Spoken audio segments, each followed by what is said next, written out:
I don't think that this F1 team can fully recover from this PR disaster. The one thing that it holds dear, how the public actually views it, that's been completely thrown to the wayside, gone to the dogs. And for some Formula 1 fans out there, them choosing Liam Lawson over Yuki Tsunoda, that was the crowning dog egg in the water pipe. Now, I am a huge Tsunoda well-wisher. I even predicted and hoped that he would get the seat next to Max Verstappen for 2025, because I've seen him mature into quite a respectable young man, with a penchant for cooking and a cheeky smile, who has captured the hearts of millions across the world. He is a very likeable person, and his attitude shift in the last few years has been nothing short of remarkable. We've seen him grow up, mature, and become a really complete driver who has practically everything going. He is practically carried the second Red Bull team for the last couple of seasons. He's held his own against multiple teammates. He's done everything absolutely right. And sure, his temper has been a trademark of his, but it's a far cry back to what it was in 2022, when you could easily say that was becoming an issue, because in 2021, we sort of forgave it because he was brand new, he was a rookie, he was fiery, he was passionate, he had gumption. So after all of this progression and development into a really complete driver who can lead a team to some sense of hope and good fortune, you would expect that maybe he's done enough to be able to warrant a seat next to Max Verstappen, because you think that Red Bull would be willing to try anything after they effectively lost the Constructors' title in Baku, because that is the thing that team boss Christian Horner values the most in F1, but that fairy tale ending did not come about, and instead, Liam Lawson broke the record for getting the quickest promotion in Red Bull Racing's history in the sport, albeit by one race, but herein lies the rub. So with Yuki Tsunoda now definitely racing for Team Faenza in 2025, he will now be setting a record of his own, and whilst it is quite dear to the likes of people around the Italian town, and he will become legend there, it is a record that I don't think he expected to be making given what the identity of the team is these days, and to promote junior talent upwards. He will, this year, I think after the Italian Grand Prix, overtake the likes of Pierluigi Martini in being the longest serving driver for a Faenza Beast team, be it Minardi, Toro Rosso, AlphaTauri, and it's a really confusing time for Red Bull at the moment, in my honest opinion, because you get the sense that after the situation in 2023, when the Red Bull junior team looked a completely bloated and cumbersome and ineffective mess, they have now done really good work in trying to refine it, streamline it into making it somewhat competent, and I think by this time next year, it'll actually be effective again and continuing the conveyor belt of talent coming into Formula 1 and then out of Formula 1, but allowing talent to completely circulate, to continue, which is a good thing. But at the same time, this might be at the expense of Yuki's time within Formula 1 and Red Bull Racing and with VCARB.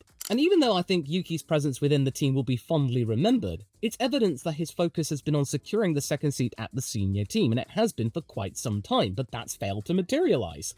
And as the hours tick by, with the revelation of Lawson becoming all the more evident, it's becoming clear that the decision to replace Checo with Liam was made before the Abu Dhabi test where Yuki got to drive the RB20. Him actually impressing the engineers with his feedback and handling of the car. I'm not gonna lie, that is incredibly sad to hear, if true. All the hope that Tsunoda supporters had was in vain. The test in the RB20, it now comes across as pandering to Honda's request to give Yuki a chance in it to see what he could do. And as much as I am sad that he won't be starting 2025 in the RB21 alongside Max Verstappen, I'm becoming increasingly aware that this decision was purely a business decision to not step on the toes of Ford and allow Honda to keep some skin in the game, as it were. As much as I'm seeing the discourse online saying that it's got something to do with the nationality of the driver, I simply don't think it's the case. I think it's a very simplistic argument, and it's getting to the point of tribalism, which is something I really don't want to see in Formula 1. Of course, I am absolutely gutted that Yuki didn't get a chance. He's done the time. By all logic, he really should be getting his chance within the seat, even if it's only for 1 year. And you do get that feeling from many journalists, because when they found out that Liam Lawson actually got the seat, everyone was going like, oh, okay, so they're actually doing it. Okay, well done, Liam. Congratulations. We're happy for you, but I hope that Red Bull doesn't cut you out halfway through the season like they have done in the past. Have they not learned anything about bringing up youngsters too early?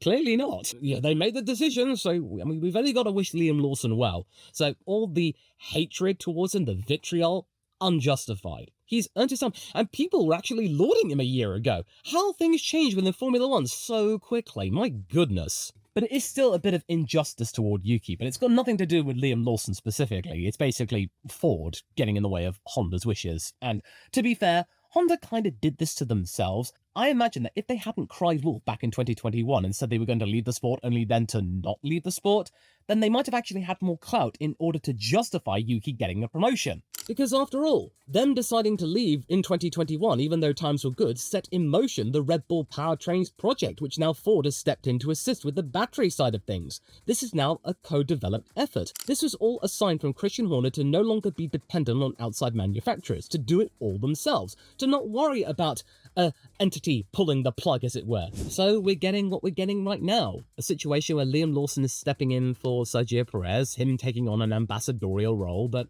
I already talked about that in my video from yesterday, so we're not talking about Checo today. We're not even talking about Lawson, honestly. We're talking about more the political side of things, the drama side of things, the business side of things, as to why Yuki Tsunoda didn't get picked and why people think there's a conspiracy. No, there isn't a conspiracy. It's mainly just down to money, business, and ties with Ford, essentially, and that's a little bit sad in a way. But one thing is for sure though, Red Bull knew this was going to be a very divisive decision. The call to promote Liam Lawson has not been received with unanimous positivity. Because yes, Liam Lawson getting the promotion within 11 Grand Prix, one less than Alex Albon did, is a major sign of confidence in the driver, that maybe this might be a sign of better things to come perhaps, that hey, maybe he has got what it takes, maybe he does have the passion and the determination and the skill to be able to mix it with the big leagues, because we've got to remember the top 4 teams in 2025, it's going to be very, very hairy up there, and Lawson's got to really step up from race 1 if Red Bull wants to get the Constructors' title back, or at least be in within the hunt, and maybe give Max Verstappen a little bit of assistance in order to claim his 5th world title, so that means he doesn't have to do it all by himself. In a way, you could easily say that maybe with Red Bull being less competitive as they had been in the last couple of years, that maybe Yuki Tsunoda was thrown a bone. Maybe his long-term future in Formula 1 might be secured, that he might have dodged the bullet, because he could easily step in if Liam Lawson doesn't cut the mustard in the middle of the year, and then be their saving grace, and then maybe they would go, perhaps we were too harsh on Yuki. But yes, Christian has been very busy with media outlets trying to justify the decision, and unlike interviews undertaken in the last few months where he's actually been quite quiet regarding Tsunoda, now he won't stop talking about how good Yuki's prospects are and how good he is. But in any case, Red Bull, the way the world has perceived it, it's not been a good look for them in terms of public relations. I know that many people might be thinking, well, what do they care? They're known as the bad boy team, the party team, the ones that are have-a-go heroes. They take risks. The desire of Christian Horner to just be the renegades against Toto Wolff's Mercedes outfit. They're so clean and absolutely efficient, and they got the funny Austrian accent. No, we Red Bull, we're the ones to have a go. Even though they crash the car, it doesn't matter to me. At least they give it a shot to try and get up the order. That's fine by me. I don't want drivers who pussyfoot around the grid and complain about being raced so hard. I want people having a go. And if Liam Lawson could do that, giving it a go, well then fine, let's give him a go. But it seems like the world's been having a go at them. A season underlined with questionable conduct, infighting, uneven driver performance, and a technical department which now isn't quite so confident about its long-term future. On the contracts with its drivers, well, don't get me started, because even Max Verstappen doesn't get out of this unscathed. And then, of course, you've got to see all of the times that Max had to step in with the feuds regarding Christian and Jos Verstappen, basically telling them to cut it out and focus on the racing. And this whole Lawson-Tsunoda thing? This is just a feather in the cap, as it were. It's just the end of a really, really bad year for the team in terms of trying to make themselves look good. But the language that Horner is using in relation to the choice is very careful. Talks of tight calls and split decisions amongst the shareholders are very prevalent. It's clear that the image that the team principal wishes to convey is that of this going down to the wire, that one vote in either direction could have made a very big difference to the Japanese driver's future within the team. But in reality, it's like one of those situations where you feel like, we all know what's going to happen when they go, all right, everyone, it's been a very close decision. It's been the most difficult decision we've ever had to make in the history of this televisual program, but the order is this. You know it's not. They say the same thing every year. But then we hear the likes of Yuki coming out and saying, well, actually, I'm quite ready to go in the RB20. When he drove the RB20, he didn't crash it. He held his own. He, as I said, impressed the engineers with his feedback. And he was saying, yeah, it's pretty good. I quite like this car. I think I can handle this over the course of a season. Yeah. He looked completely unfazed. He looked quite relaxed. He felt really assured. Maybe this could be a sign that he might be ready to step in case Liam Lawson doesn't cut the mustard. But then you look at some other language that Christian Horner has been using. It did slip many people by, but then I noticed this in an article from the race, that maybe Horner was starting to talk about the idea of maybe letting Yuki go, as in allowing him to maybe forge his own destiny. Something that we have seen from the likes of course, his old teammate Pierre Gasly, Alex Albon, Carlos Sainz. Maybe this might be a sign that Christian Horner might want to help facilitate a move to another team, in which to maybe give Yuki a platform to help promote what he can do, his qualities. So don't be surprised next season if we hear far more from Christian about how good Yuki is and how he would be a great asset to any team. So he's going to try and make it happen, because there is simply no room left really at the Red Bull operation, unless Isaac Hadjar has an absolute stinker of a season and they need to maintain Racing Bull's an experienced pair of hands, because we gotta remember, VCARB has its own agendas and priorities and desires for goals, 5th place in the Constructors, as we all know. That was the old team principal Franz Tost's dream of getting there. They got very close in 2021, but they want to get back to it eventually, and hopefully with more investment in Team Faenza, it might be able to be done. But again, I still find it very, very surreal and weird and disappointing that Red Bull kind of kept him around for 2025 and basically cut off any talks about Yuki maybe partnering up with Audi, because all those rumours were pointing to Yuki being one of the major favourites to going to Sauber alongside Hülkenberg, but then that died a death.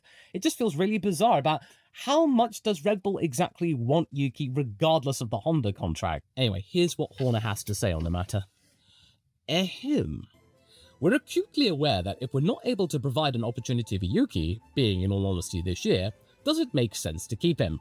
You can't have a driver in the support team for 5 years. You can't always be the bridesmaid. You've either got to let them go at that point or look at something different. I spoke with Yuki. He said he was enjoying having some Wagyu beef while he was on his time out, but his motivation was to demonstrate that he warrants that opportunity. The Racing Bulls team will hopefully make a step forward again next year as they utilise the Red Bull rear suspension and gearbox, and the aspects that they're allowed to use. Things change quickly in this industry, and he's aware of that, and knows that he needs to be the one demonstrating that he's the one knocking on the door. Now, that is nice to hear regarding the beef. I'm glad that Yuki Tsunoda was doing something that he really enjoys over the off-season, eating. However, Horner is acutely aware that the team can't simply keep offering Tsunoda rolling contracts forever, which makes me suspect that Racing Bulls will not renew his contract after next year unless it's evident that Isaac Hadjar, who has since been confirmed to be his teammate for 2025, isn't up to the standards of F1, and Arvid Lindblad comes in to replace him, and that they would need Yuki as the leader and benchmark once more to compare himself against Lindblad, because Arvid is definitely the apple in Christian's eye at the moment. I know, it's incredibly unfair that the way that Red Bull views Yuki Tsunoda is a yardstick and nothing more, that they don't see the merits of Yuki Tsunoda as a driver in his own right, that he is simply a comparison towards other Red Bull talent that come from the fold 100%. But what Horner is also saying is that he needs Yuki to be ready in case something goes south, in case something happens, because Formula 1 can change at the drop of a hat. As we know with Lewis Hamilton going to Ferrari, nobody saw that coming. Even though it was suspected, no one actually thought it would go through in reality. So who's to say whether or not that maybe Isaac Hadjar does completely flounder and maybe is dropped completely? Who's to say that maybe Liam Lawson does the same thing and then they do some kind of driver swap? Because we've got to remember, they are all contracted by the same entity. So they can do these driver swaps without really much interruption. So yes, maybe Yuki might get the call up in the middle of the season. Maybe Red Bull might sense an opportunity to be able to get one over their rivals, because one thing I did see, and this was really interesting given how I thought all of these teams would not be taking risks into next year given what 2026 has to offer in terms of development time and all that, Ferrari's Fred Vasseur has now come out and said that they, like McLaren, will be taking a gamble with next year's car, instead of going easy and looking to the following year when the regulations change. It's now gotten all the more murky, but it might throw Red Bull a lifeline if Ferrari's plan fails and they end up with a car which is simply not competitive anymore. But then I've got to remember that they're probably changing the car's concept, because Fred says that only 1% of the SF24 will be carried over. It's there to give Lewis Hamilton the best car possible that he can work with and Charles Leclerc can work with in the simulator, so that means both drivers can be on their A game right from race 1. that's exactly what they're doing. Because if they just carried over the SF24 to next year with only some minimal changes, then Lewis Hamilton might not do well, and then Ferrari might be seen as a joke, Lewis Hamilton's stock might decrease. No. Ferrari wants to make sure that their brand new investment has the best start possible, so that means all parties within that operation look absolutely pucker. Perhaps Horner's thinking, oh, Yuki, you don't have to worry, you got the attachments and connections with Honda, Aston Martin, eh? They'd be lucky to have you. Why don't you just give it a go with them, eh? It can't hurt to give it a try. Well, that's all very well and good. Historically, Honda have been pretty good in insisting that the teams that they work with take on one of their drivers. We saw this all the way back in the 80s with Satoru Nakajima, and you would expect that maybe they would try and do the same thing. But like I touched upon in my video yesterday, I don't see that happening. Honda has come out and said that they will be relatively hands-off when it comes to the driver's decision when they come along as the engine supplier to Aston Martin. That we could easily expect it's going to be Stroll and Alonso for as long as Lance wants the seat. That maybe Yuki might have to take on a reserve role, or maybe he might just have to say, you know what, forget it. Why don't I just go and try and do something by myself? And that's something that could happen because according to Tsunoda, he doesn't believe the Honda connection would be a factor in any decision. According to Motorsport Week, Tsunoda believes that it wouldn't make sense that Honda's ties to the Stroll project would impact his chances at Red Bull Racing. That even though Honda has a contract with him beyond 2026, they are relatively flexible as to where he ends up. So yes, you can tell there is a prevailing sense of confusion from the driver and the team and basically everybody. So maybe the Abu Dhabi test, it wasn't to help try and make Red Bull see sense in promoting their driver. No, it was using the opportunity in a competitive front-running car to be able to show other teams what Yuki Tsunoda was capable of doing. Maybe Honda is completely aware as to the odds of getting Yuki a race seat at Aston Martin in the next couple of years is going to be very, very hard. So make the use of the opportunity while they still have it, perhaps. And then you just got to look to Pierre Gasly, who's come out to publicly support his friend regarding the matter of promotion, him being perfectly qualified to speak out on it, that maybe it might be right for Yuki to forge his own destiny, like Gasly did with Alpine for 2023, which has extended his time in F1 outside of the Red Bull family, and has become now a great opportunity for him to do what he wants outside of Red Bull. Yes, Alpine isn't winning races or contending for titles, but it certainly managed to steady itself after a terrible start to 2024, and it could regain a competitive edge in its new guys after 2025. There might be seats available at other teams should in 2025 things go completely south and maybe some other drivers decide that maybe F1's not for them anymore, and maybe they might not be part of the regulations, or maybe Yuki might just have to take a sabbatical, and maybe just sit on the sidelines for a year, and then come back in 2027 perhaps, because he is still relatively young. It's not ideal, of course not, and many people would be sad to see Yuki not competing in a major car or in a senior operation. But it might be the thing that he has to do simply for the fact that he was taken out of the silly season equation.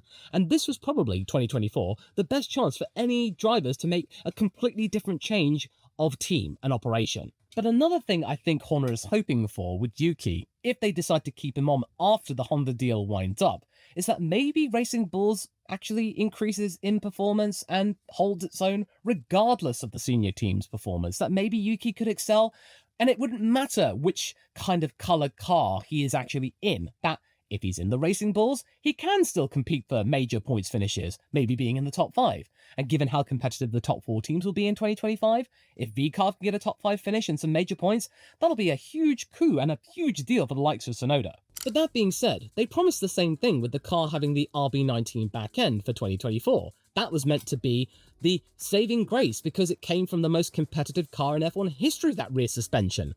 That didn't really help Racing Bulls all that much over the course of the season, did it? It's fine getting great parts, but developing them further over the course of the season?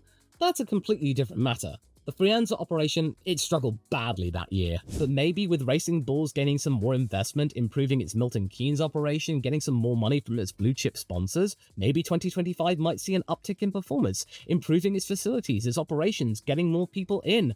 The drivers can actually flex their muscles more, and maybe Yuki is not denied potential points finishes due to unreliability issues at the start, or pit stops going wrong, or the strategies being completely inept. That might actually work out great for Christian, because it'd be just like, oh, well, Yuki's doing fine there, what's the matter? He could just stay there for all eternity as far as I'm concerned, he's a great leader there. But still, if Yuki does continue with them, after Honda leaves the Red Bull fold, it would mean that he would be on borrowed time, that he wouldn't be assured a seat within that team, or maybe Formula One, because that is something we do have to remember. Even though emotions are high right now, and people are calling foul with this decision, we've got to think about this from a business perspective. So even though to some it may seem like Red Bull hate Yuki Tsunoda, I think it's simply a matter which goes far beyond the driver, because he seems just in the dark as we are on the subject.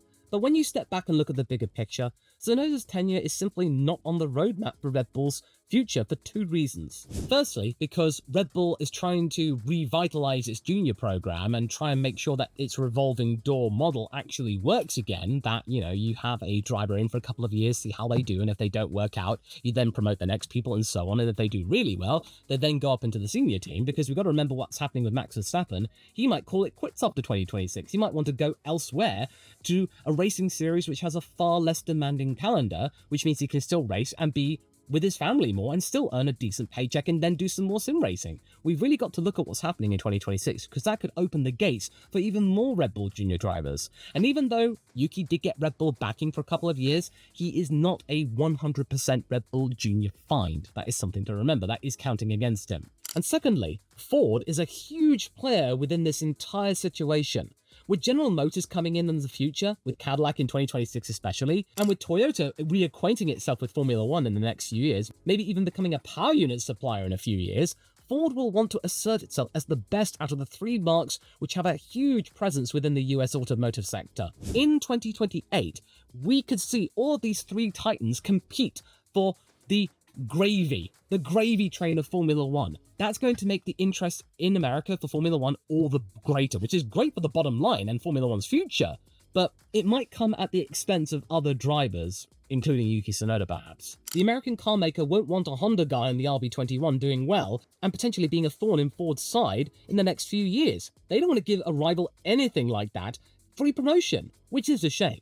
So yes, the reason why Yuki didn't get the seat, it's simply not down to performance. It's simply because his future is not in line with Red Bull Ford's future. It's not. And I really should have seen this, but I seriously got completely blindsided because, yet again, Yuki Tsunoda bested Liam Lawson, Daniel Ricciardo, Nick De Vries. The writing was on the wall. He's got nearly 100 Grand Prix. If any driver within the Red Bull fold was going to hold his own against Max Verstappen, it could have been Yuki. He was ready. He was prepared. He liked the RB20.